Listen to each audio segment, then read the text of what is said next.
Gnosis. Let's begin. Okay, so we're going to talk tonight about Egyptian tarot. You guys know about the Egyptian tarot? Where are we up to? Okay, so I'm sure we've all heard of the tarot nowadays because it's not like it's a new thing. But I need to explain to you. So in Gnosis, we use the Egyptian tarot. In fact, we have some cards for sale. If that's the sort of thing you're into. Yeah? If you're in Australia, they're easy to get. If you're listening from somewhere overseas, you will never get them. Good luck. But, I mean, I don't know. Ian Watcher will probably ship them anywhere in the world. But anyway, it's different from what's known as the Rider-Waite tarot.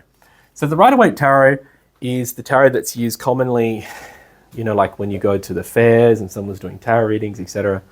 Like our old friend Stewie. Stewie was a tarot reader, yeah? He used the Rider-Waite tarot to do his tarot readings.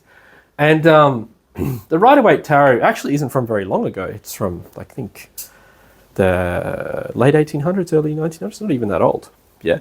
And it's based on what's called the Bohemian tarot, which a lot of people, supposedly based on. And a lot of people call that the first tarot. That was the one used by the gypsies and the traveling Jewish community or the traveling community. I don't know what the correct terminology for gypsy is nowadays. And I only got to call them our traveling community. That's what you got to call them. But in reality, they all just thoroughly dislike them. But they've got new people to dislike, which is the immigrants. So maybe the traveling community are okay now. You understand what I mean? You may have seen them in the movie The Snatch and Brad Pitt.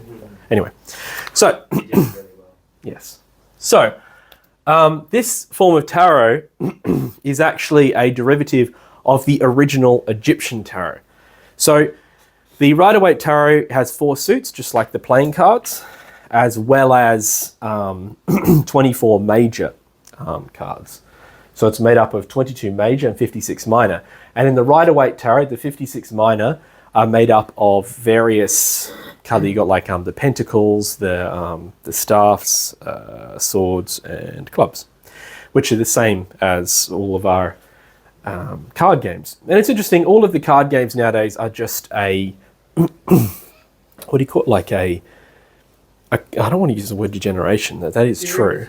Sorry? Derivative. Yeah, I used it earlier. Derivative. They're a derivative of the original tarot cards. And what you're going to find is most things are like that. Most playing games nowadays are based on chess. Chess is a purely esoteric game. All the pieces represent parts of yourself. The battle between light and darkness happens inside of you. But that's another story for another day. So the original tarot was actually given to humanity by the angel Metatron. Years ago in Atlantis, he gave the mysteries of the Kabbalah and the mysteries of the tarot at the same time. And tarot and Kabbalah are actually linked together. You should understand one with the other. And Samael wrote his book, The Tarot and Kabbalah, linking them both together and explaining them both at the same time because they are interlinked. So, but as I said, the difference here with the Egyptian tarot is that, one, there's a slightly different order in the major arcana, but probably the biggest difference is that all of the minor arcana are different. Every single one of the minor arcana is a completely different situation, a different picture with different symbolism. So you don't have 4 suits, you just have 56 completely different cards. So it's actually completely different to the Western or Rider-Waite tarot. So tarot itself is something quite sacred, and we're going to go into that. As I said, it was given originally as a spiritual system. It wasn't meant to be mucked and played with, you know what I mean? When we're doing these little predicting things in the marketplace, you know, will I find a nice boyfriend, or will I get married, or, you know, the man thinking, will I become rich and powerful, you know what I mean? All of this sort of thing is just playing. And the tarot was actually brought back. The Templars brought the tarot back so the Bohemian tarot actually was brought back from overseas, was brought back during the Crusades. The Templars brought it back. It was the gypsies who took it and then started using it, but they based it upon the playing cards in tarot and also on some level of esotericism, which is interesting because they also have the Kabbalah. So the Tarot and Kabbalah really are the mysteries of the Atlantean people, which have made their way through Egypt, because Egypt is extremely close and united to Atlantis. We know that. The pyramids are Atlantean. They know, they've carbon dated the pyramids, and they're older than the world, they're older than everything else in the whole. They weren't made by a bunch of Jewish slaves in the movie was it Ben-Hur? Is it where they do that? No. What's the movie? Is it the Ten Commandments? I forget. What's the movie where they do that? I think it's Ten Commandments, isn't it? Where they're Gods and Kings or something. I can't remember. There's a famous movie where they show the pyramids being made by the Jewish people being incessantly whipped by grumpy Egyptians. And I've seen people try that out. I actually watched whole documentaries of people trying to do that, and it just doesn't work. It's just not possible. You can't do it that way. Sorry? Someone's made a video whipping Jewish people. Well, I mean, it was a different time in the 50s and stuff. You could get away with a lot more. You know what I mean? It's like we're reading To Kill a Mockingbird. It's beautiful, but you can't read that anymore. I think it has something like 50 instances of the N-word used. The kids have heard it. It's marvelous. I stand by it. It's beautiful. It's a beautiful book. Everyone should use it. But anyway, so the mystery. So the Kabbalah originally is a mystery of the Atlantean people, given, as you said, by the angel Metatron, and same with the tarot. But they have later on, this has been, the Kabbalah has been used very strongly by the Jewish and Hebraic people, which they got it in Egypt themselves when they were living there. And then the same thing, the tarot, which is then slowly made its through different things, through gypsies, etc., and then through theosophy to Arthur Edward Waite. Waite, who started the Rider-Waite Tarot, the Western, what we call the Western Tarot. And just to be clear, all other tarot decks are just this. Just, like when you go and you look up and it's the Angel Tarot, or it's the Greek Tarot, or I've actually got the Norse, the Oracle Tarot, you know what I mean? I've got another one. I'm going to show it to you all, yeah? I actually do own one of these. I own, and this is quite funny because some people online will realize this is actually extremely rare and hard to get. I own the Norse Tarot. But when we talk about the Egyptian Tarot, we're not talking about a reskin, a repackaging of the Rider-Waite Tarot, which is what this is. Yeah, this is still, when you open it up, this is still just, I mean, it's beautiful, don't get me wrong, it's really nice. The pictures are really quite beautiful. They're all hand-drawn, really lovely. But there's the late Queen of Cups, Queen of Spears. Yeah, if you go through it, I think there's shields instead of pentacles or something. But it's just someone's reskin or recoloring and redrawing, if you understand, the Arthur Edward Waite Tarot. So when you go around, you see like there's like 100 different types of tarot. In fact, if you go into those New Age spiritual stores, there is literally 100 decks of tarot. In fact, if you go into Bookface, they have about 20 different types of tarot on the bottom shelf. And they're all just reskins of the Western or Arthur Edward Waite Tarot. But what we're talking about predates this. Yeah, I actually have, I'll show it later, but I actually have pictures of the original plates, which are actually sort of papyrus-style drawings of these ones here that these are based on. These were made by this tarot deck is a reskin of the Kias Tarot, and it was also done by Gnostic Editions here in Australia, and they've the man who put it together has based it on those original papyrus ones, which is the ones that Samael used. So again, this is what we're talking. We're talking about the ancient tarot, the tarot that comes and was used by the Egyptians, and that the Egyptians used the tarot. Yeah, that's very important. So, okay, so what is tarot then? So as we all know, tarot can be used, and I'll explain that towards the end of the lecture, for prediction. But the main point or main use of tarot is actually that it's a book of the mysteries. Yeah, when you actually have you have this book, of 78 pages, and each of these represents a different part of the esoteric path. It's through these that we can understand more deeply the Kabbalah. Now I actually have a novelty-sized tarot deck. Just kidding. It's only the major arcana, which we're going to be using for our ongoing lectures these Wednesdays. But as you can see here, each of these represents different stages on the esoteric path. They also represent different teachings. For instance, a person meditating on one of these particular plates could actually gain internal knowledge, just like a person meditating on a sphere of the Kabbalah can gain internal knowledge.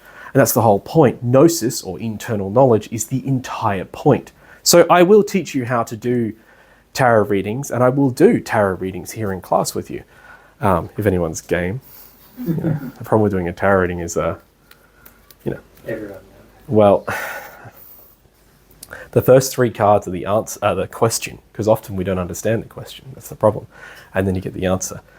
And so if someone who's really good at reading tarot, let's say you don't want them to know your question, they can probably pick it. You know what I mean? Sometimes it's intimate. So be careful what you ask. I need, what's that question, Kai? Will I find a lady? So, going through all this, these are they're beautiful, they're lovely pictures. And so we'll go through, we've got 22 weeks, we're going to go through the 23 major. We won't be doing the minor. The minor all come back to the major and are symbolized off the major, and they're much more simple. But again, the 22 major arcana, working with the Kabbalah, explain the esoteric path and contain within them all of the mysteries of life and death, of meditation, of the superior worlds, of the internal, all of the mystery, just like Gnosis has it, just like old mythological systems, they are their own system of teaching. And if a person really worked deeply with the tarot, they could learn all the mysteries of the whole world, They could awaken everything just by meditating and working with the tarot. So there's something really quite perfect, really quite beautiful. Okay, so moving on. So what's contained in all of these is archetypes. Oh, this is a done one. So contained inside all of these pictures, right here we have the first tarot card, which is the Magician. Yep. In the Rider-Waite tarot, they call him the Fool, but we'll talk about that later. So the Magician, sorry, they don't. The Fool is number 21. I always forget because they put it at 0. It's a little bit confusing. But so number 1 is the Magician. And what we have within each card is archetypes, symbols, and simile. Now, it's actually pretty important to understand this and why we have it. So obviously, the internal worlds, like the worlds of dream, the world of consciousness, all these things, this is the language that is spoken there. It's the symbolism and the archetypes that actually give you an understanding of the internal worlds. So as an example, when you dream, this is what dreams are full of. You understand? Dreams don't just tell you, very, very, very rarely do you get a dream where it says, don't go on a second date with that person, they're bad news. You know what I mean? I'm just trying to tell you that if you do, you're going to form a strong recurrence and you'll never get out of it and you'll never be happy. You know what I mean? And that's just the dream. It's just a guy saying that. He's sitting at a desk and he says, look, I'm just going to level with you here. I'm your internal being. I'm your internal God. And I'm just going to tell you, everything you're doing right now is a joke. You're wasting your time, efforts. I don't know why you even care about money, because you can't make it anyway because you're useless. And there is only one way you can be happy, but you're so far from that I don't even know why we're doing this. It's not how it works. Instead, you have this beautiful dream and you sort of see this, flame or something, and you try to understand. And so the being actually talks to us through symbolism and archetypes. And simile is like telling a story, if you understand what I mean. That's the action of simile. In fact, you learn a lot more that way. Like I saw a man talking about it once, talking about Joseph Campbell, who's a fantastic teacher of mythology and listening, talks about why it's so important to study things like mythology and fairy tales, because you actually learn a lot more through a story that activates the emotions and the instinctive center and the intellect, rather than just reading a book. Reading a statement that just says it. So, for instance, like as an example, like where you read something, you read something that just says you should be steadfast, you should have fortitude, never give up, as opposed to reading like a story, for instance, like like the Count of Monte Cristo. Reading this long 1,000-page epic about a person going through absolutely everything and still maintaining force and holding to it. The story's a bit messy, it's about revenge, but still at the same time, you understand what it means to not give up when you actually go through this story with the character, when you read and you go through every page with him. That's why this whole glut of pseudo-esoteric and self-help books is actually not very helpful, because it's just sort of telling you constantly, these one-liners, but at the same time, there's no story. There's nothing to take you on this adventure where you understand at the end you've gone through the story with them. That's why, on the other hand, mythology is so beautiful, because it tells these fantastic stories. And for years and years and years, this is how people handed down their teachings and their knowledge, through stories. Yeah. And it wasn't just like, don't eat that from that bush. This is where it's amazing how intellectuals can become so dumb. They go, yes, they made this story so people wouldn't eat from that poisonous bush. That's why. And it's like, no, they were teaching them about the absolute. They were teaching them about the nature of, like when the Aboriginals talk about the dream time, they're talking about the superior worlds. They're talking about going through the astral, using the astral body to traverse the Kabbalah. They're not talking about they're not saying I really like that kookaburra. Wouldn't it be rad if I could be a kookaburra? And then what if I made a story about kookaburras because I really like kookaburras? I really like kookaburras, so I'm going to write a story about kookaburras because I like them so much. And I'm going to imagine what it's like to fly, And I'll put a moral in there, like don't eat unripe berries, And everyone's going to be like, wow, that's not how it was. It's like someone had a profound internal experience, an amazing awakening, and then you can't actually express that in words. The best you can do is just yell at everyone and go, you're so asleep. What's wrong with you? Wake up.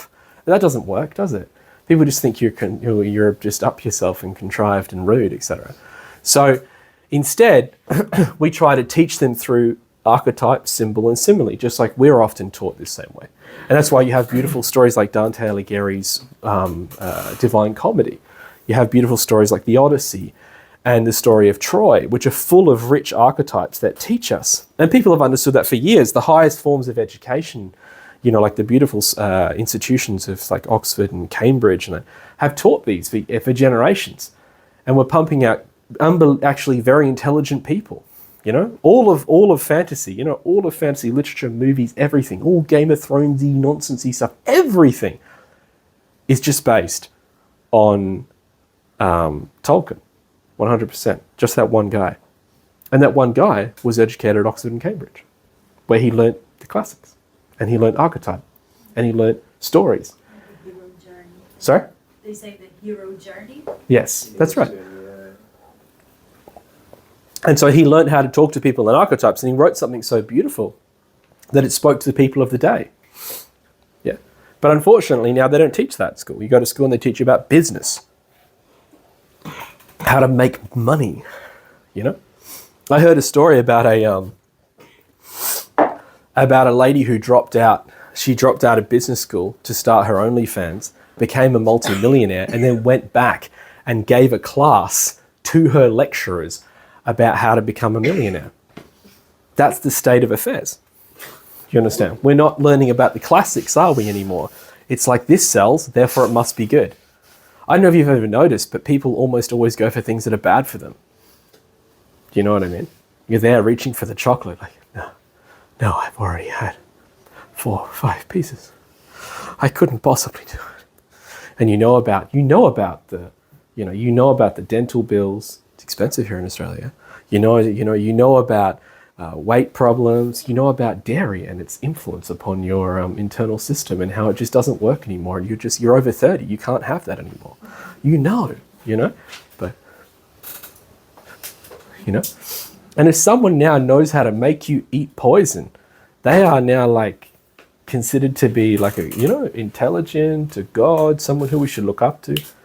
I won't go into it right now, but another day we'll talk about it. But it's interesting to think about how, because people have lost the concept of God. Like, no one believes in anything, yeah? And as you said, if you don't believe in anything, sorry, you know what I mean? Like, if you don't, if you won't believe in something, you'll was it you don't stand for something, you fall for anything, you know?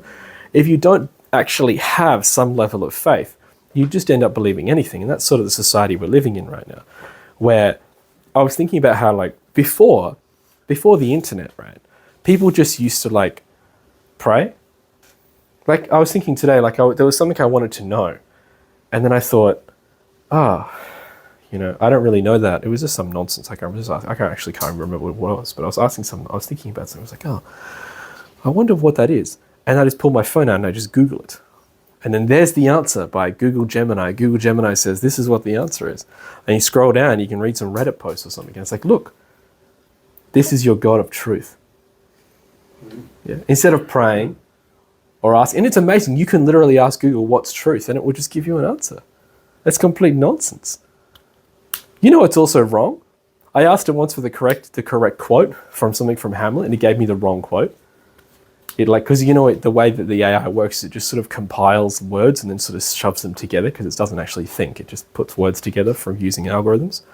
And so it just put the words together, but they're in the wrong order. And I'm like, no, I want the real quote. And then I told it, you are wrong. And it goes, yes, right, I'm wrong. I'm like, what? What's wrong with this thing, you know? Yeah, because the guy who made it can't be wrong because he's one of those people who thinks he's really intelligent. So he's made a thing that thinks it's really intelligent. Good job, mate. It can't admit it's wrong. And so, you know, I'm just saying, you know, so now people actually, things that we used to go to God for, like for instance, when I was sick or something, I would pray for a revelation to show me. You know, I've been given teachings to heal my friends and myself. I've asked, I've prayed. And we've done vigil where we stayed up all night and been given the exact way to heal a person or myself, and it's worked. That's what people used to do. They used to rely on God for help. Not just God, but gods. Rely on the Deva elementals. People used to come here, the Aboriginals would come here to live on the land during their sicknesses to actually be healed in Byron Bay, to learn from the land and from the dream time in this area in order to be healed, yeah? Yeah. Now, what happens when I'm sick? Google, I'm sick. What's wrong? And Google's like, look, I don't know how to tell you this, but it's cancer. And you're like, are you sure? And he's like, look, I just had a cough. Cough leads to cancer. And he goes, I've got a slight spot. You got a spot? You better believe that's cancer. Do you know what I mean? I've got a sneeze. Sneezing, excessive sneezing. Look, I don't want to say it's cancer, but it's cancer. You know, and like everything now is interesting. Everything that we once did, or everything that was once attributed or working with God is now just the phone. Yeah? That's how Mammon works. That's how the Antichrist works. Yeah. Anyway, let's not go there. So what I'm trying to explain is we've lost this feeling for archetypal symbolism. Now I want to know something. I just open up the phone and go, hey, Google, tell me this stuff. And that's it.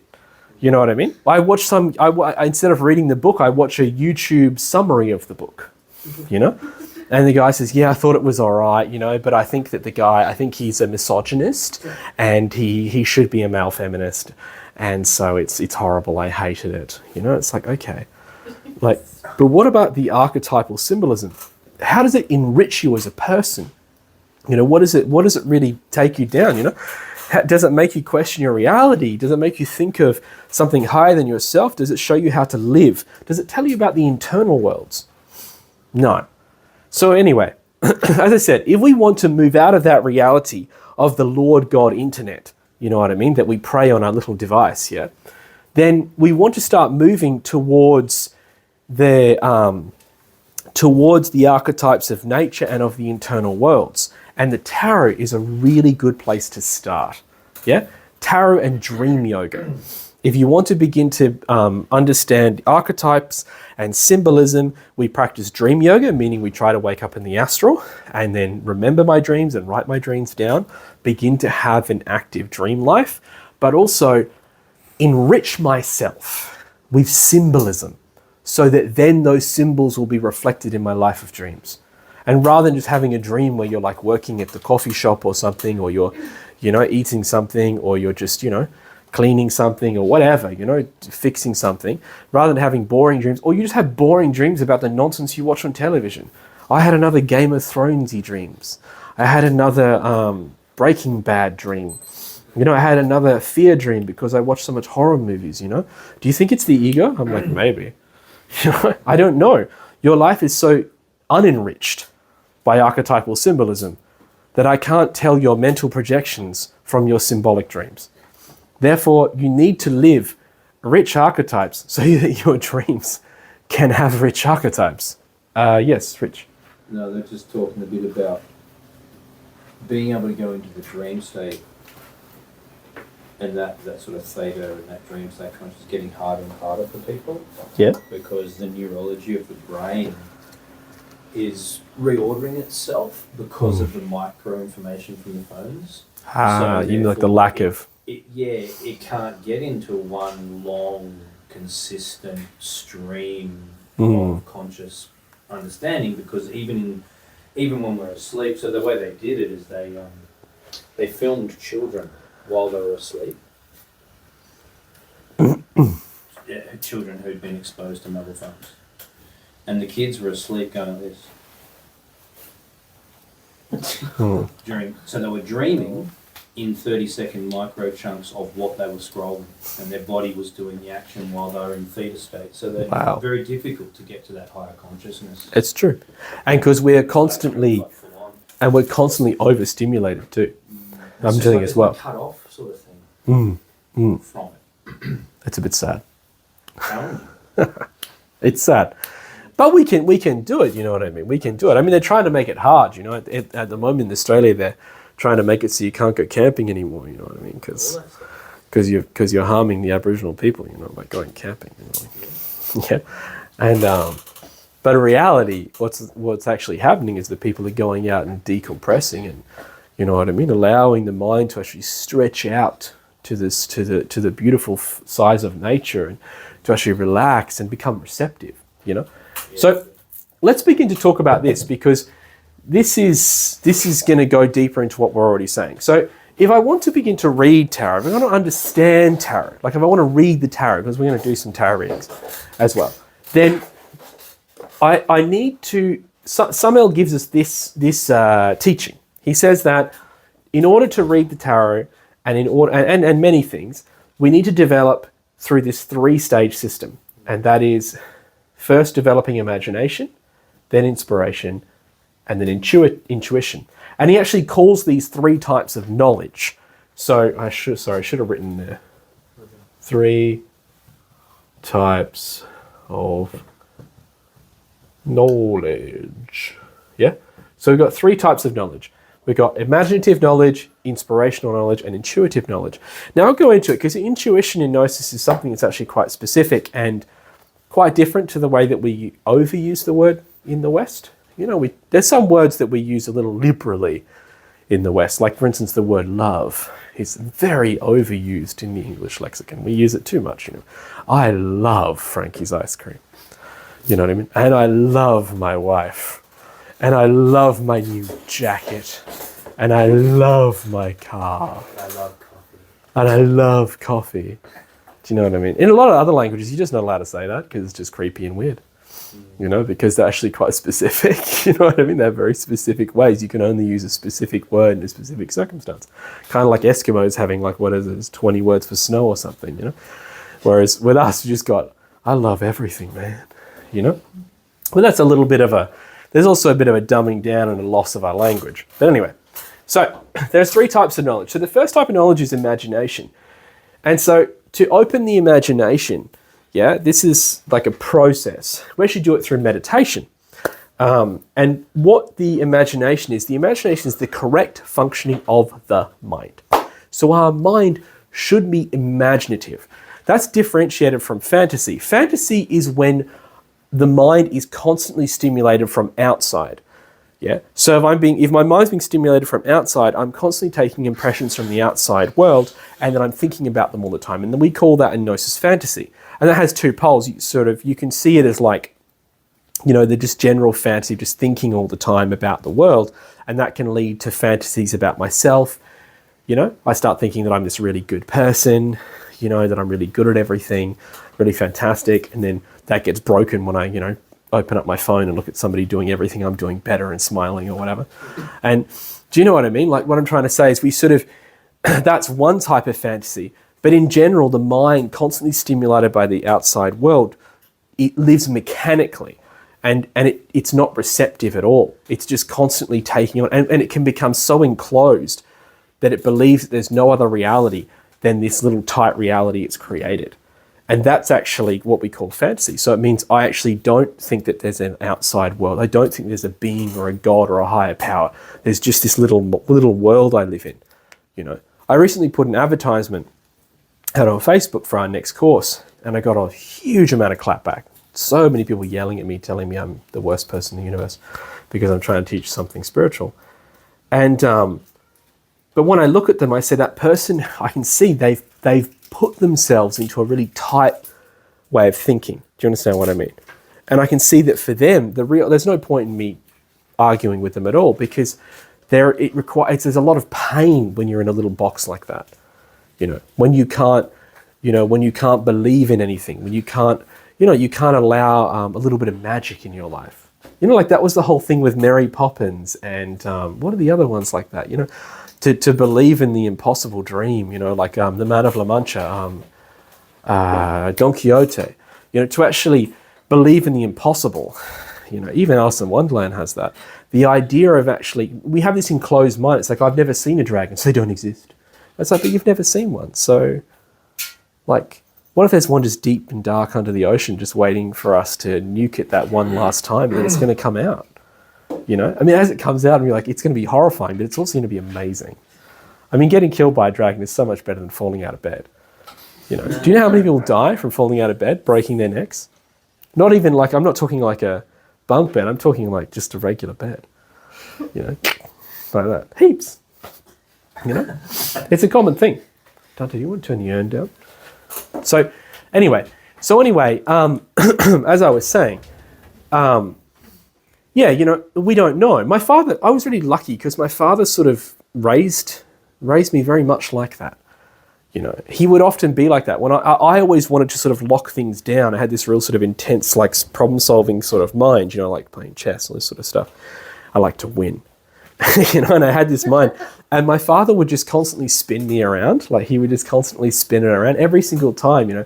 I remember being a kid and him, I've told this story before, where, like, he really committed to the idea. I asked him once he would just answer questions incorrectly just for fun. You know, he would say, I remember asking why a car went and why it was so loud. And he told me because there was a lion in the engine and it roared. That's why, because we had like a big Kingswood and we're like, it's like a muscle car, you know.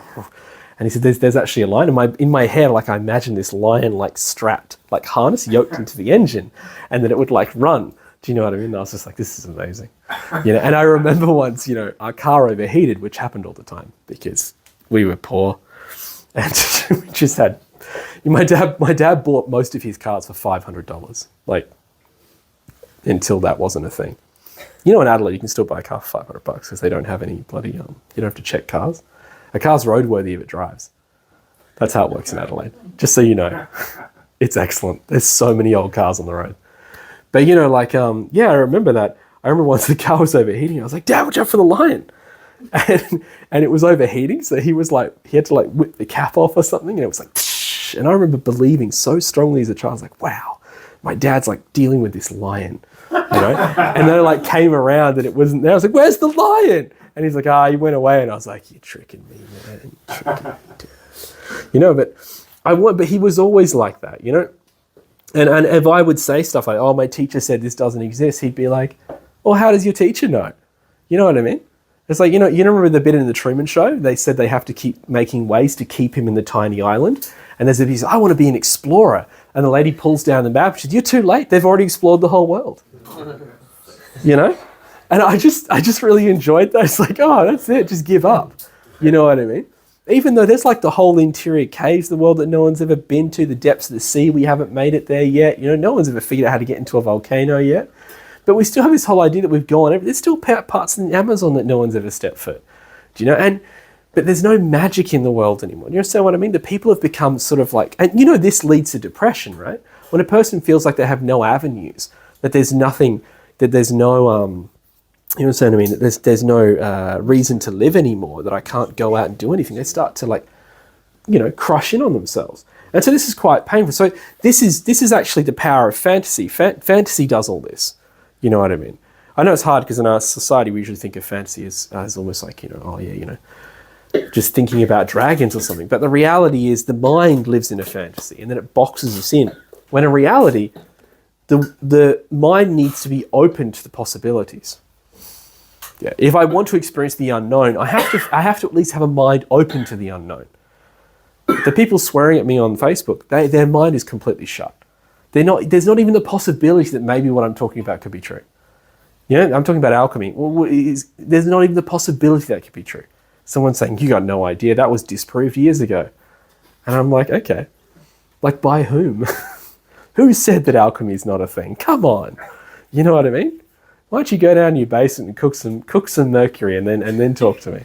You know what I mean? No, we figured that out. It's all Mad Hatter's disease, I tell you. Okay, nice. But yes, we know everything. It's a fantasy. How much damage have scientists done while acting like they know everything? Yes, we know everything. This is how the atoms work. And then like an atom does something they don't know and they're like, oh, it's acting idiomatically. What does that mean? It means you have no idea. It's like, it's exhausting. So the imagination, open the imagination, means to create a receptive mind. Yeah. And what will happen is then I can begin to have imaginative knowledge, which means things can begin to arise to me in my meditations, and I actually begin to see things. I begin to see different realities within my mind. I begin to experience some parts of the Kabbalah. Archetypal symbolism comes to me. Yeah. And this just so I'm not talking here about drug-induced stuff, yeah? Because that's complicated. If we do this opens up the clairvoyance, but it does so in a very violent manner. And this is what I'm going to talk about, is that clairvoyance can still be used by the ego because it's the third eye chakra, yeah? And so if I do this without any preparation, without a nice silent mind, I'm pretty much just opening myself up to having egotistical clairvoyant experiences. And so it's not a good thing. So that's why really we want to create a receptive mind through the development in meditation. We want to create this mind that can receive the images of the ultra, the images of the superior worlds, yeah, and begin to live a rich interior life. Yeah, that's it. So that's how you develop imaginative knowledge. And then we can also at the same time, but also we can develop inspirational knowledge. And inspired knowledge is to take that clairvoyance to the next step. This is where we can begin to interpret these images. When the images first come, you're like, what's that? You have a fantastic experience about a dog or something and you don't really know it, so you start looking in books and things like that. You want to understand it and you want to get an understanding of it, etc. But inspired knowledge is when it begins to move to the heart, yeah? And so we begin to learn to interpret these symbols through our own inspiration. We can develop this very well through the development of superior emotion. This is what the power of classical music has and the power of high art has. It's interesting that as classical music and high art depart from us, so too has our ability of invention in society. Have you noticed? We used to be able to invent things. Do you know what I mean? And that people could actually invent new things. Now everything's just got an AI in it. Like that's it. It's like, what are we going to do? We're going to invent something new. What are we going to do? I'm going to put AI in. I'm going to put it in a phone. I'm going to put AI in a fridge. And everyone's going to go, wow, what does it do? Well, the AI looks at everything in your fridge and tells you what you can cook, and then it searches YouTube and it puts a cooking video on the fridge as you walk in of something that you're doing. And as you get closer, it actually scans you and decides what maybe you'd like to eat based on how you're looking. If you're a little bit upset, maybe it'll offer you a dessert. Do you know what I mean? And you can actually set it up that it'll organize. It'll actually go and buy everything that you buy regularly. It'll buy it from Woolies and have it delivered to the front door. And the guy will actually go and walk in and put it in. The actually fridge, it opens up through the back, and the guy puts it in the back, and then it comes. You don't ever actually have to talk to him. You just live in your house, and the fridge just looks after you. Someone watching this class is going to be a billion. Yeah, exactly. This is just you're going to ruin yourself. I started studying Gnosis, and I saw this guy, and I just gave this sermon and I created the fridge. And the sermon on the fridge. I sent him $1 every now and then. I can't remember his name. You know what? Take it for free. That was the door handle with AI in it. We found at Bunnings. Oh my God. Yeah, I forgot about that. Yes. They're selling AI door handles. What happens when there's a virus in your door handle and you can't get in because there's a when virus? the power goes out? I install these all the time. They work on batteries. If the batteries die, the thing doesn't work. It's just a nightmare. You do scream at it and it opens the door. Oh, some of them are voice controlled. Some of them are thumbprint controlled, and they got like fobs and. But this one said it had AI. I'm not actually sure what the AI does. I think it does things like upload all of your data onto the internet. How often do you walk through your door?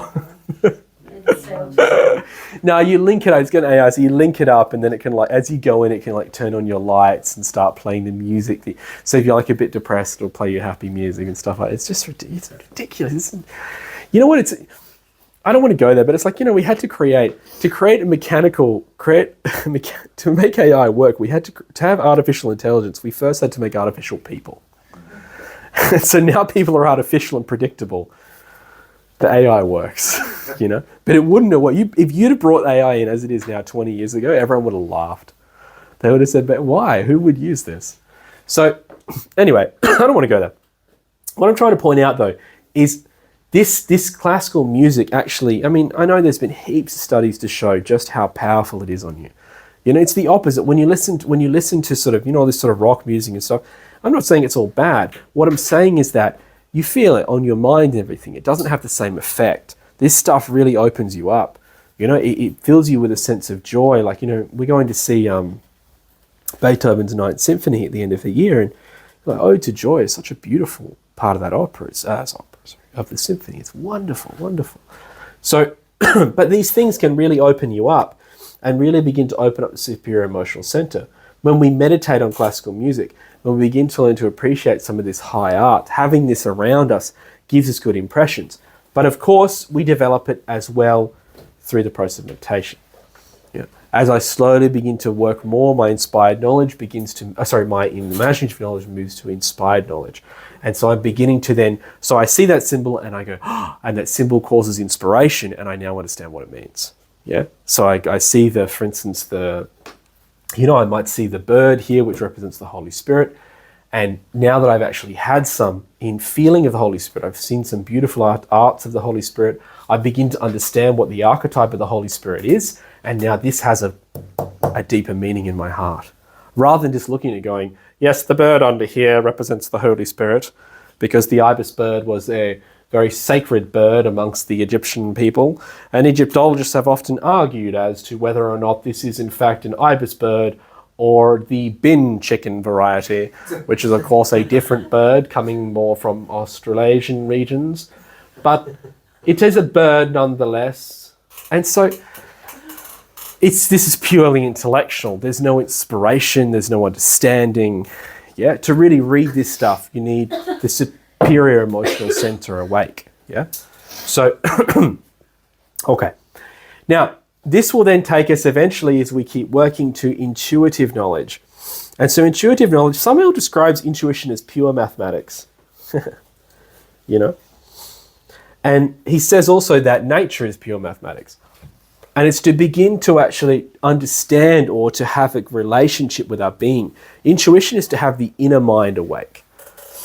Yeah, the interior mind is awake. And so we're beginning to actually have we're having experiences, not beginning, we are having experiences with, through the consciousness of the being.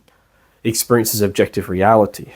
Experiences directly of the internal worlds. Yeah, intuitive knowledge is when we understand something directly without anything. You know, we don't have to have the big experience, we just know. I've had a few intuitive moments in my life. It's different. I have strong feelings about things, that's clairvoyance. That has to do with these two. Yeah, where I've had a deep understanding about something, or I've seen something in a meditation, I've seen like a beautiful vista or something, and I've known that I have to do something or change something in my life, or it's something about my psychology. But I've had a few intuitive moments. And one of them, for instance, was to take this group, I was meditating. I was meditating in a very specific thing we call the repentances, which is a work with the parts of the being through the Kabbalah. It's very deep, third chamber work of Gnosis.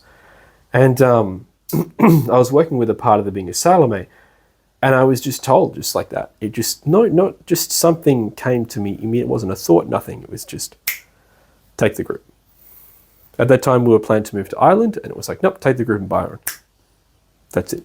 And then afterwards, I actually had to rework why. It was just that, take the group in Byron. And I was like, okay. And then afterwards, I went, oh, it makes so much sense. My father can go and support everybody in London.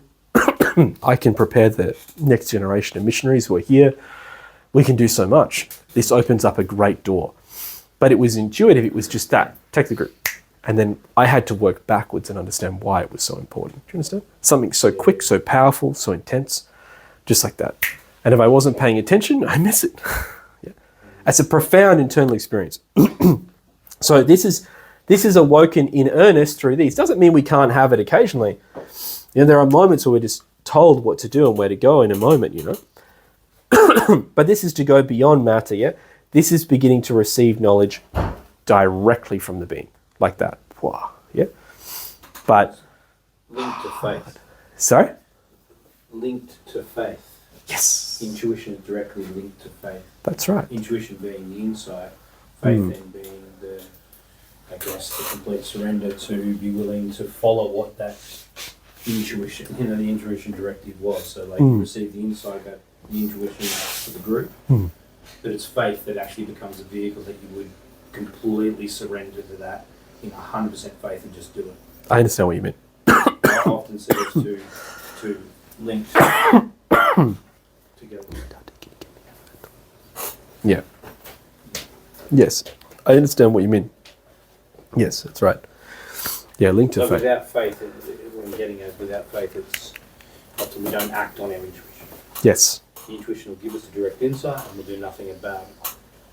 Because it can take a lot to do something about something. It's true. We can be told things. I've seen it happen many times. People being told something and then they just don't do anything. That's faith. Yes. That's right. Something really fantastic. So the other thing I want to mention here is because we're talking about like awakening clairvoyance and beginning to have internal experience. There is a lot of like clairvoyance is something quite serious, like beginning to actually, like very powerful clairvoyants can see things about the future and can have amazing internal experiences, you know. That's their route. Like some powerful clairvoyants can see the whole day before it happens, these sorts of stuff. But Samael says that to be clairvoyant, because everyone's more or less clairvoyant. When you meditate and you see something, this is clairvoyance, you know. But clairvoyance and imagination are actually the same thing. And so, but to be a clairvoyant, Samael says the weight of the law is upon you. Yeah? Because a lot of people play with clairvoyance. They may have developed in a past lifetime. Yeah? They were perhaps a Tibetan, working to develop that for a whole life. And then this life, they have a fantastic clairvoyance. You meet people like that, just amazing clairvoyance. They can just see things about people, talking to a person, and they're like, oh, I just saw this thing, the image, and they just like know something about you. And it's like, far out. You're super clairvoyant. But people just sort of play with that. Like the phone clairvoyant. Yeah? A lot of people say that the phone clairvoyants are charlatan, but some of these people are legitimate. They're legitimate. They got serious power. But they're using it, they're just playing with it. Do you know what I mean? What's a phone clairvoyant? It's like an old school thing.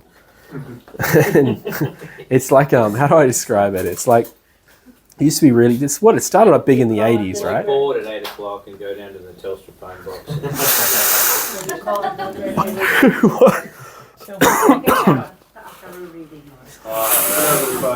And then you pick up the phone and then when you listen you disappear. You're another dimension. Oh, guys, come on. It used to be dial clairvoyant. So back in the day, you would call up a person on the phone and you would ask them questions about the future and about your life, and then you would have to pay them a certain amount of money every minute for them to answer your questions. And the clairvoyant would say, I'm getting, like, what was the one on The Simpsons? He goes, I'm getting something here. Yep, you will die a horrible death. What? Sorry, that was my last caller. I'm getting something. You will die a horrible death. It's like, that's all skeptical people making fun of it. I'm sure some of the people weren't legitimate, but a lot of these people were. They do have faculties, but they're just mucking around. I'm using it for money. Samael, there was a young man, your age, in Samael's institution, and he said the guy was an amazing clairvoyant. He was so powerful. He was telling everyone what they were going to have for dinner when they got home.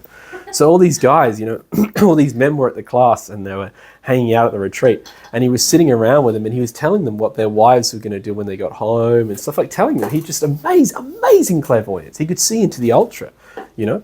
And the guy was carrying on, and he was a clown, laughing, ha ha ha, this.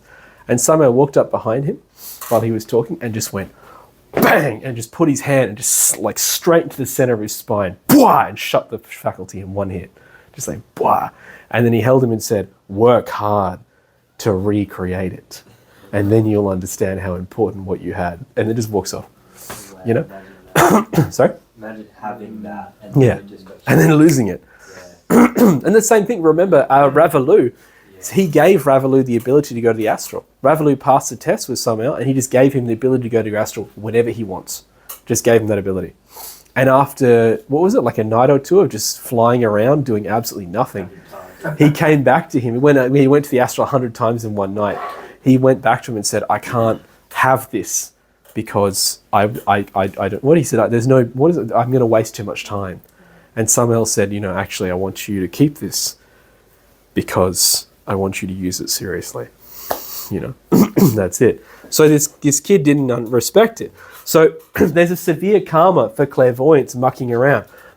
These people, you know, selling clairvoyance, all this sort of stuff, using, and this is obviously very prevalent here in Byron Bay. In fact, a lot of the hatred that was being directed at me through Facebook comes from the years and years and years of people in Byron Bay selling spirituality. You know what I mean? Acting like it's this fresh new thing and then luring yuppies in from town and then just fleecing them for cash and just becoming rich off of that. You know what I mean? Literally the opposite of what we're doing here. You know what I mean? Look at the car you walk past on the way in. You know what I mean? So, yeah. So anyway, as I said, there's a great karma for the misuse of clairvoyance. There's a great karma for the misuse of the power of the tarot. I could use it. I'm quite good at reading tarot. I could go out to the streets and read people's tarot and tell them whether or not they're going to succeed in business or whether or not they can do things or help them in that way. Sir, you know, can you do us a tarot reading to tell me how to fleece this other guy in a business merger? I could do that. I could totally do that. But then what's that going to do for my internal path? Do you know what I mean? Yeah, it's like getting paid all your spiritual dharma in dollars. Physical dollars. You don't want that. You want to keep your spiritual dollars. You know? You want to keep them in heaven, otherwise you're never going to be able to do anything. Okay, so let's move on. So let's talk a bit here about the constituent of a card. So here, as you said, this is the tarot card number 1. Every card is broken up into 3 parts. Yeah? The minor cards in this particular deck here, they have like a yellow back. The colors aren't really important as such. Yeah, this is, in fact, the original plates were done in black and white. So the colors have been added. If you have, for instance, ever find what's called the Kia deck, which is very hard to get nowadays, but that's often, these are actually done like a 70s, they're done like a 70s psychedelic dream. The back is gold, the people are like pink, the eyes are like turquoise, you know what I mean? This Kia deck? Yeah, the Kia deck. What's that? Egyptian Kia deck is the only time that I've ever seen this Egyptian tarot be published physically. It's very hard to get. But our institution publishes one that they've just taken that deck and then they've just scanned it in and they haven't recolored it. So like that's why like you'll find pictures of like some people like the dogs on tarot card number 18 are like pink and yellow or something. Yeah. It's not for me. Yeah, no, But on the other hand, I have actually heard, I think Aaron was saying he particularly likes them because they're more colourful. Yeah. It doesn't matter. It just doesn't matter. You understand? They're black and white. You know what I mean? Okay. So every single tarot card has 3 sections. There is a section that pertains to superior worlds. Yeah? These are the internal worlds. Usually the region of the Father, Atman. So often you have, like for instance, in this one, you have the eyes of the Father, which is very symbolic in this particular card because we're talking about the being, and then above you have the eyes of the Father. In this, there's a little symbol at the top here that's been scanned in, so it's a little bit fuzzy, but that symbol represents Kether in the Kabbalah, the highest part of the Kabbalah. The first 10 cards can actually be placed on the Kabbalah, starting from Kether and going right down to Malkuth. The 10th being Malkuth, the world, which is literally actually a card showing the Wheel of Fortune, which is the physical world. Excuse me, and this one pertains to the Kether. So in the top, we actually see Kether, the eyes of Kether, just like our being watching over us, looking into us, yes, seeing our process, like Merlin. Yeah, Merlin is above Arthur, and he's the one guiding Arthur, even though he doesn't actually take any necessarily steps, but he's the one who set the stage, if you understand. He's the one who set the stage, but he's not actually physically manipulating anything, but he is involved in everything. That's the Father. The eyes of the Father are always watching. But I won't go too much into it because that's next week's lecture. So here in the middle of the plate, we have the like the physical world, the situation, the event. This is sort of where the things are happening in the card. It's different on every card, obviously. Some of them are very archetypal. Other ones show a situation. In this one, you have the magician, and before him is the table with all the elements of creation. He's pointing up and down, representing the need to descend before you ascend. He's got the triangle in his apron, very Masonic. He's dressed in battle robes. He's got the Kundalini awake. This is where all of the symbolism is for the Mania card. But it often pertains to the physical world, it can pertain psychologically to us. Yeah. And at the bottom, in every single card, you have the sexual element or the sexual waters. Very important, because this is a huge divergence from the way that Rider-Waite or Western or Bohemian Tarot is read. Every single Egyptian tarot card has a sexual element. We are sexual creatures. I don't think I need to describe that. Everything has to do with the, the working of the sexual waters, the condition. Everything has to do within us with the condition of sexual waters. So even though that can relate somewhat psychologically, it has to do with our own sexual interior nature, our own sexual waters. So for instance, there are some different examples. In here we have the Philosopher's Stone showing the work that he's going to do in this lifetime because it's the first card. In other ones, you see here the waters are actually moving. She's working with the waters. You also have the two triangles, which are very symbolic. I won't talk about that one. In this one here, you have the crocodile in the sexual waters, and he's walking on it but not looking at it, which obviously shows a great folly. This is often called the Fool in our tarot. And at the top you have an eclipse. So in the superior worlds, instead of the Father looking down, you actually have an eclipse, which is the opposite, shows the lunar forces covering the solar forces. This is a card that represents black magic. Yeah. So they're all very different, but the sexual in this one here, this is the card that all young men are looking for when they do a tarot reading about a woman. This is tarot card number 19. It's also called, I think it's called the Sun in the Rider-Waite Tarot. And what we have here is the perfect matrimony. We have the man and woman, one who loves more, one who loves better. I got this when I did a reading about my wife. My father got this when he did a reading about his wife. You get it as the answer? What can I talk about? I can't remember. I hope it was the answer. I'm pretty sure it was the answer. I'm pretty sure it was the answer at the time. And the top, I did it. The top was 16, which is very confusing. And the bottom was 19, which showed the absolute destruction that our relationship was going to cause. And it did. And we got together. It rent the whole society in two. It was fantastic. It's because my wife is a massive badass. Anyway, What's the bottom? that's 16. Pardon? What's the bottom part of that? In the bottom, you have growth. And the flowers represent virtues. And so you have here fertile ground and the three primary forces growing. The force of the soul, they also represent the three souls, growing within the waters, I'll explain them as we go, so don't stress too much. But we'll get to that one in 19 weeks. So, but, and then it keeps going. Like, look at this one. There's just a whole tower getting blown apart. Where's the tower growing? From the sex. That's right. It's the tower of the internal work. And it's being destroyed by what? Cosmic justice from the superior worlds. You know what I mean? Boom, boom, boom. Represents the absolute destruction of something. This is the card you don't want to get. You know what I mean? It literally says on the back here, avoid this date. It says here, for the Fumulated Tower, punishment, terrible fall, avoid this date. You know, my best friend was born on the 16th. He's the one who I started making these lectures for. Anyway, so as it goes, oh, don't worry. Look, I'm born on the 15th. You want to see tarot card number 15? Make you feel better. Ready? Da, da, da, da, da, da. Oh, come on. Give me tarot card number 15. It's going to be the last one, isn't it?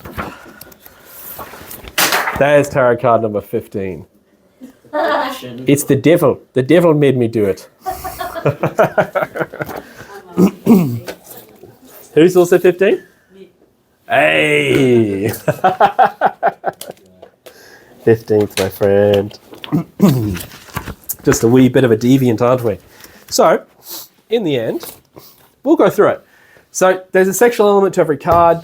There's the physical worlds are on, but it's like the situation, the elements of prediction, etc., very strongly. Then you have the number. Of course, the number has its own numerology. It corresponds to various parts of the Kabbalah. Kabbalistic numerology is about adding things down. So, for instance, if you were to see, 35, that would become 8. You know, so adding two numbers down, adding them together, that's how Kabbalistic numerology works. So when you're working with the Kabbalah, with the tarot, you're also adding numbers down until they reach into the 22. So if you had 35, that's outside of the major arcana of 22, so you would add that down to become 8. If it was 22, you would leave it. You understand what I mean? So if you want to get like the card number of the year, what is it, 2025? You know what I mean? Well, you can be a fool and say it's 25. I knew someone who did that for 23, but I'm not going to say who it was. And then, or you could see that it's 2, 2, and 5, which is 9. Which is initiation, solitude, pain. Anyway, continuing on. Axiom. Every single card has a whole bunch of stuff on the back. Luckily, my novelty size tarot cards here actually have it all written on the back. These are the ones that were made for me officially by the Ballina Wellness Center. That's right. If you have anything wrong with your, this is not a paid promotion. If you have anything wrong with your back, go see Zach to crack your back at the Ballina Wellness Center. He's a god. He's an amazing osteopath, and his wife is lovely. They run the Ballina Wellness Center opposite the RSL in town. Anyway, these were made by the Ballina Wellness Center, and they don't produce these. Unfortunately, this is a specialty gift for me as I took the group. Anyway, we have here the explanation of the tarot card on the back. And in fact, the cards that we have here, as we said, that are made by a friend of ours in Melbourne. At the same time, you got to do those that tarot is with your eyes closed because the prediction is all on the back. You understand? So same thing. It's got on the back here. It's got some general prediction that has to do with things that Samael said. For instance, it says here man, sword, will, and power. And then it says here it relates to Sephiroth Kether. It tells you that it's related to the Hebraic letter Aleph. And then the transcendental axiom. And this is the thing I wanted to read to you. The transcendental axiom is a given truth. The word axiom means truth. They use it often in mathematics. Yeah, and it means like unquestionable. Like an axiom means like a formula that is just given truth. You know what I mean? This is it. Like E equals mc squared used to be considered axiomatic, meaning that you can't question that until someone disproved it. Although I saw a thing a long time ago about a physicist saying that if anyone ever thinks that they can disprove E equals mc squared, it's because they don't understand true physics. This was before they disproved it. And he said, in his words, he said, I predict in the future that the people who can actually do real physics will slowly fall away because humanity is losing its mind. And that slowly, he said publicly, someone will eventually allow it to be disproved. Even though he said that there's a line where you can no longer go. He said there's a line in physics that you're either born that way or not. He said book learning can only take you so far in physics, And then he said, after that line, you're born that way. And he said, people like that are the ones who can actually like take you to the stars. But he said, unfortunately, one day they're going to disappear. And he said that he gets calls every week. This is in a podcast from the 90s. And he said he gets calls every week from people saying they disprove E equals MC squared. And he'd say, I'm sorry, you're just not born that way. I was just going to say there's like scientists that get to the end of like quantum physics and stuff, they end up becoming like, That's right. They have faith in God because they just it's impossible that God Yes. has to exist. If a person goes to the end of true physics, you reach God. Meaning what? The guys who don't get there aren't deep enough. Oh no, I'm not a deep enough scientist. Oh no. Anyway, so an axiom means a given truth or mystery. And each of these has a phrase or a mystery that relates to it. So for instance, in this tarot card here, it's be in your deeds as you are in your thoughts. Yeah? And so this helps us to understand. They all have it, just to be clear, all of them, even the minor. Like here at 78, it says, sunny days, moonlit nights, thanks for good and ill fortune. Which helps us to understand a little bit deeper each card. And they're all very different, you know, but they all relate deeply to the card. Like, for instance, one of my all-time favorites, which is the one for my birthday sake, the 15th, says here, they made me keeper of the vineyards, and the vineyards which were mine, I did not keep.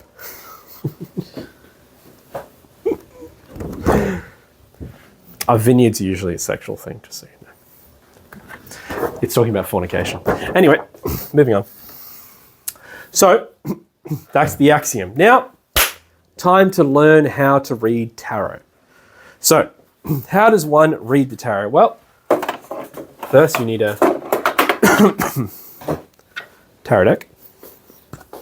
Here is my tarot deck.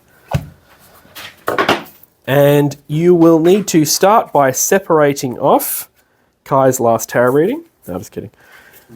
Start by separating the 56 minor, so number 23 to 78, and number 1 to 22. So you will get the minor and major cards. In this deck, it's quite easy because the minor all have a yellow background, and the major, okay, that one's blue, but most of them are green. Okay? You separate them into two decks, like that. The smaller deck is the major, the larger deck is the minor. And to do a reading, first of all, it's important that you have a table set up with 3 candles, and you have a pentagram present, like this one here. A pentagram present upwards, not downwards. Downwards represents the forces of nature going into the inferno. Upwards represents the ascending man. And across. You know which is up and down. Ready? Ah! It's the same. Really? The point. The point. Just the point. Okay. Now look, there's a little man too. He's got little eyes. Ready? And then he's like, oh no, look, he's little eyes. Okay. Okay. All right.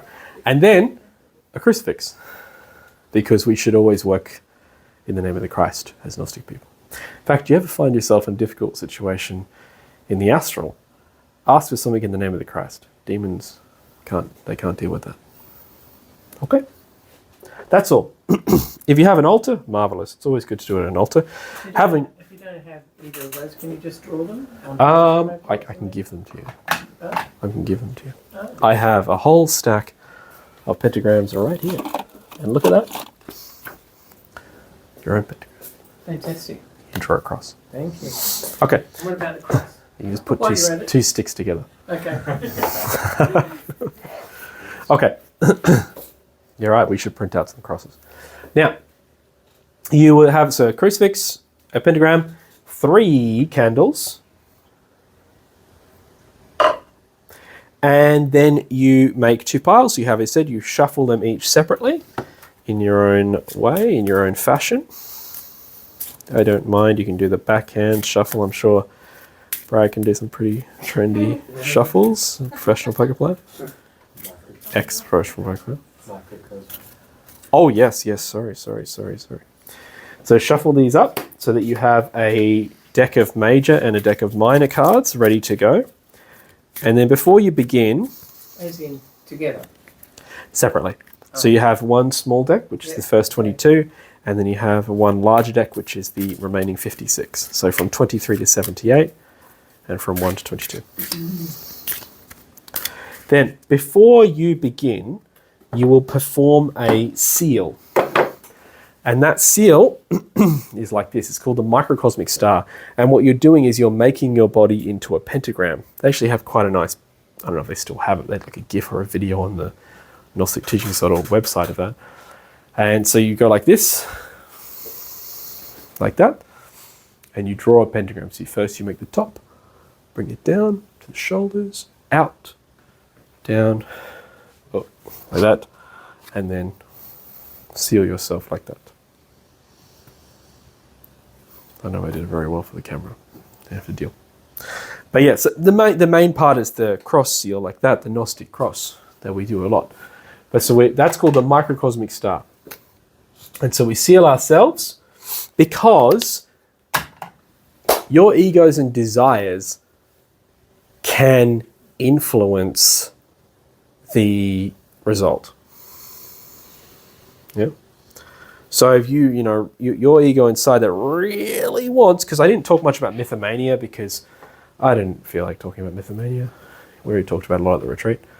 But a person who wants to get from inspired knowledge to intuitive knowledge, often people get stuck because they become mythomaniacs. They just start loving and believing in their own stuff and thinking they're super awake, and then they just become spiritual gurus in their own minds, and they don't get anywhere because they don't want the being, so they never make it to intuitive knowledge. This happens to a lot of people.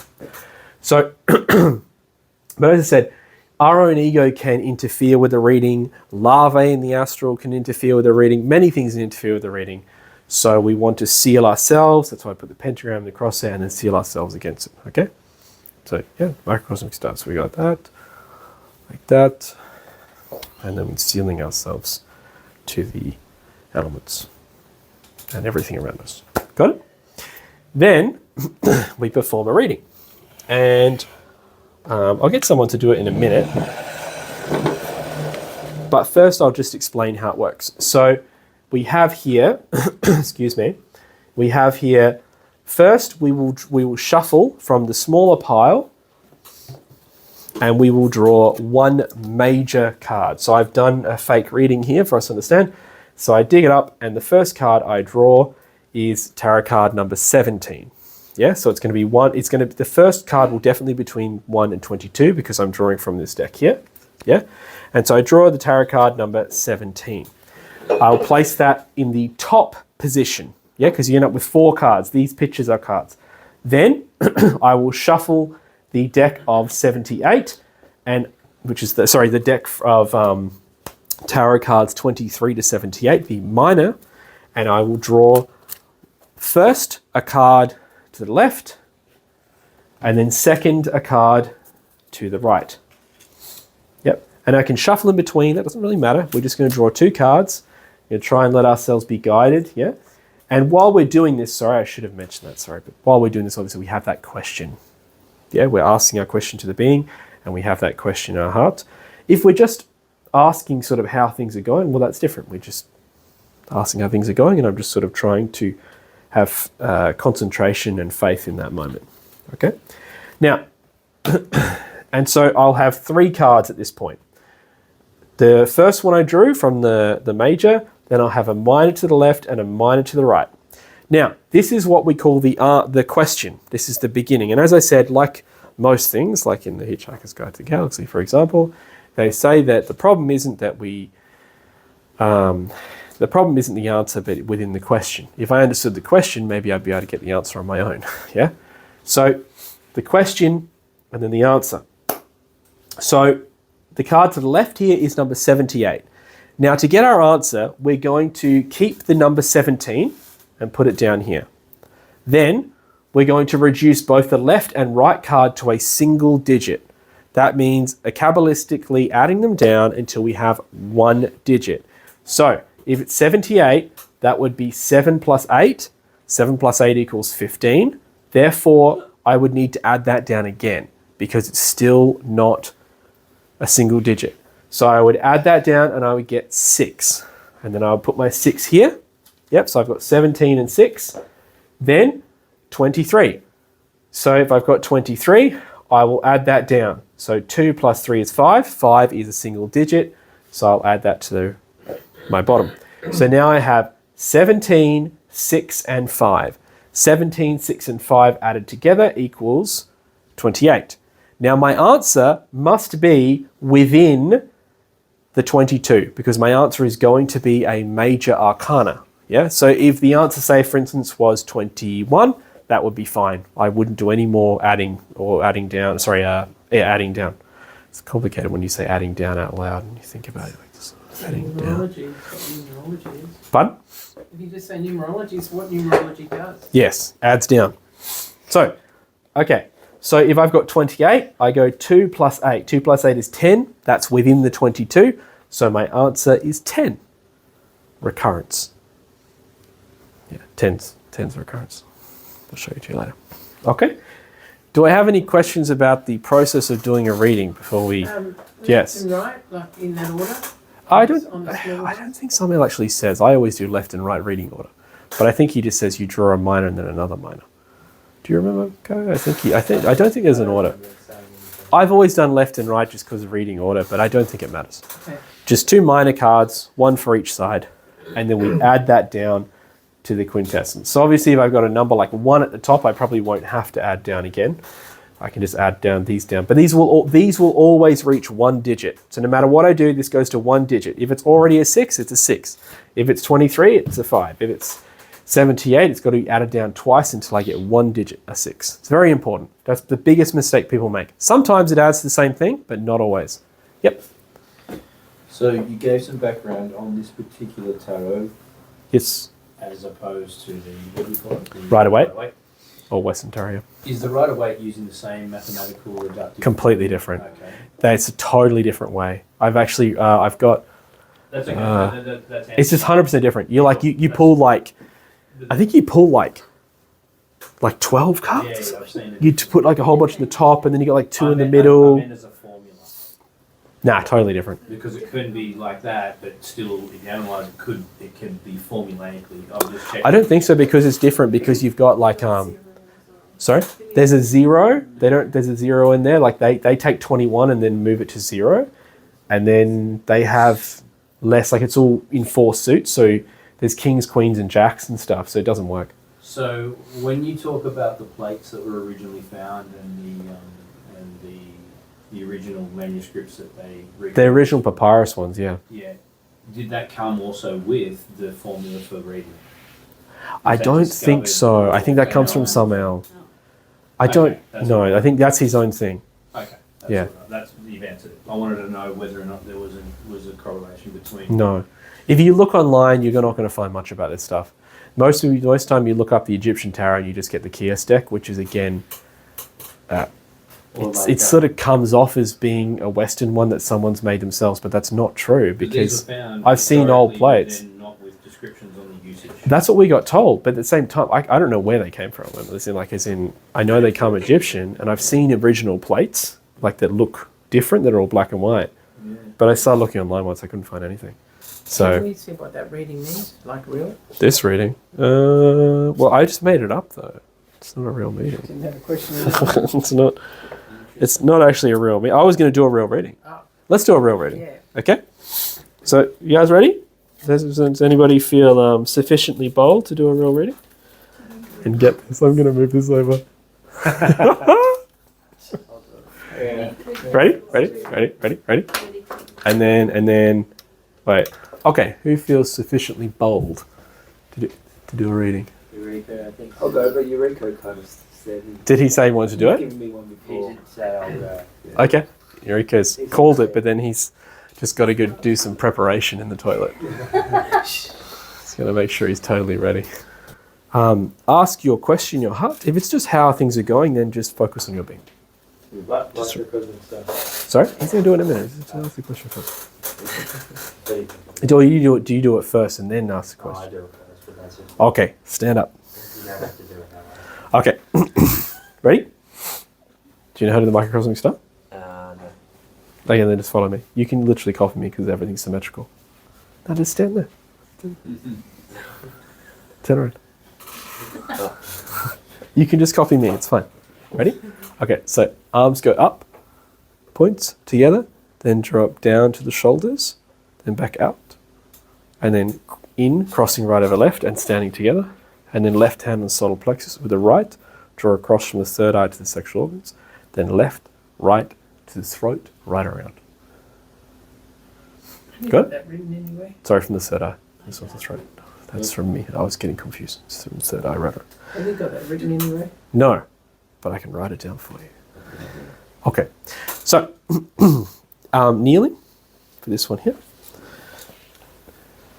Ask your question.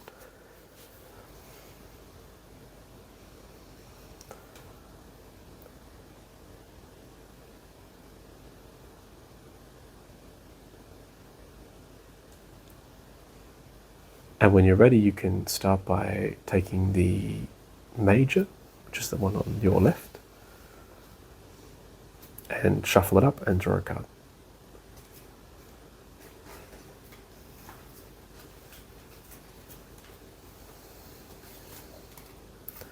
And the card you draw just sits at the top.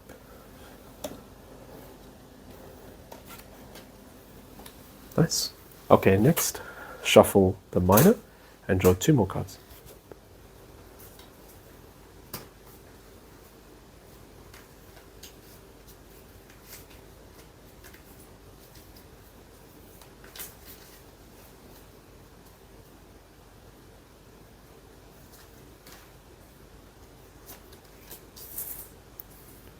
Okay, that's good.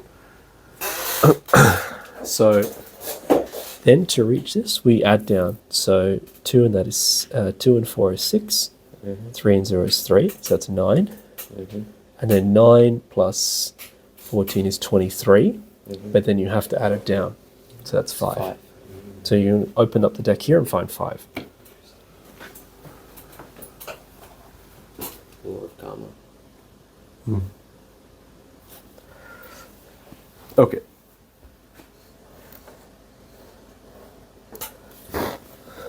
So what you have here at the top is temperance, yeah, which is sexual transmutation. Can also mean balance. It just depends on what you're asking. On the left, you have the creation of the internal bodies. Here you have the weaving woman, and what she's doing is she represents the Divine Mother, and she's making the interior bodies of the being. In this card, you have a particularly large sexual waters. You guys can all stand up and have a look. She has a particularly large sexual waters, yeah? See how they're huge?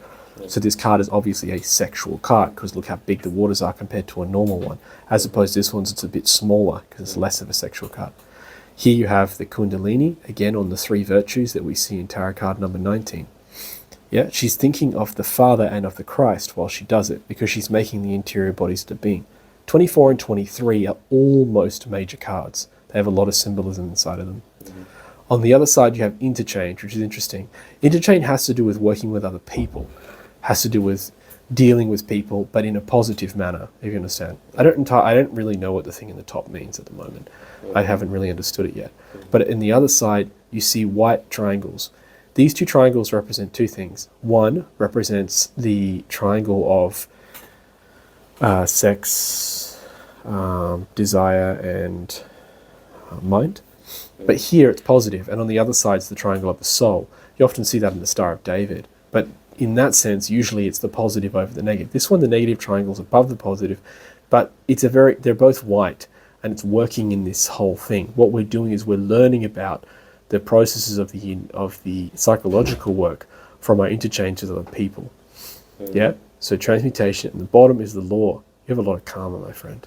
Yeah? You have a difficult path ahead of you. Yeah? There's karma here. There's karma here, and there's karma in the sex. It's just the way it is. Yeah?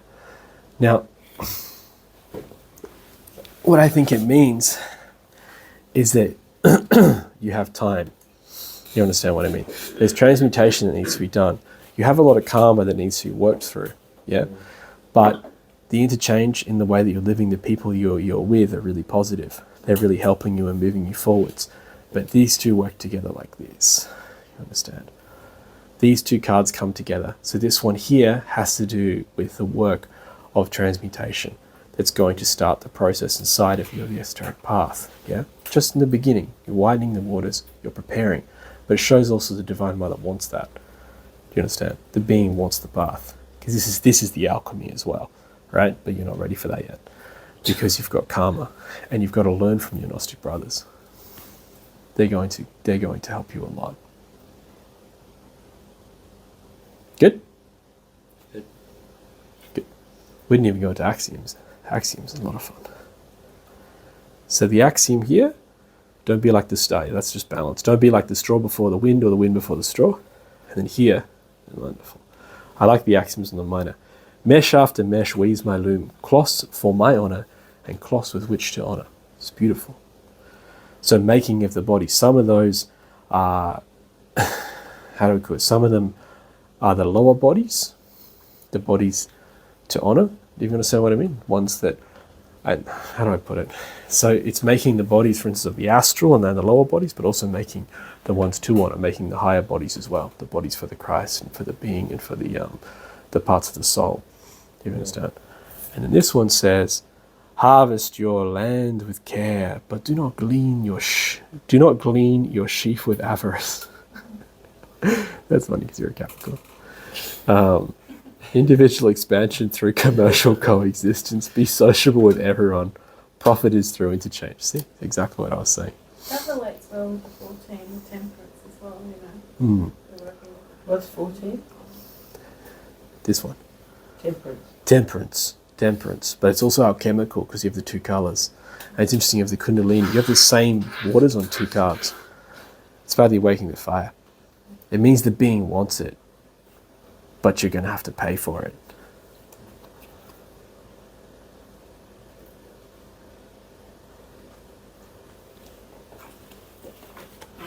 Cool? It's a good reading. Your being wants the path.